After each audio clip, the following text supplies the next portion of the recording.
అందరికి భూలోక ప్రజలారా అందరికి నమస్కారం. అయితే దేవుడు 3 రకాల జీవులను సృష్టించాడు అని మనకు తెలుసు. అంటే 3 రకాలుగా ఉన్నారు అని తెలిసి మనకు తెలుసు. ఒకటేందంటే ఈ కొజ్జ, మీరనుకునే ఆ కొజ్జ, వాళ్ళని అర్ధనారీశ్వరులు అని గూడా అంటారు. అర్ధనారీశ్వరు అంటే దేవుడు. అంటే ఇటు స్త్రీల దగ్గర పడుకోలేరు, అటు పురుషుల దగ్గర గూడా పడుకోకుండా ఉండి ఉంటారు. వాళ్ళని దేవుళ్ళుగా కొలుస్తారు. వాళ్ళను దేవుళ్ళుగా కొలుస్తారు. కానీ పుట్టుకతోని గూడా ఎవ్వరి దగ్గర పడుకోకుండా ఉండే వాళ్ళని కొజ్జ అంటారు.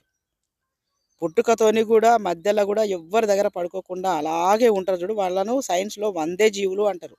సైన్స్‌లో వంద్యజీవులు అంటారు. అట్లా ఎవ్వరి దగ్గర కలవకుండా, ఒక మగాడైతే ఎవ్వరి దగ్గర కలవకుండా వాడిని కొజ్జ అంటారు. వంద్యజీవి అంటారు. స్త్రీలను గొడ్రాలు అంటారు.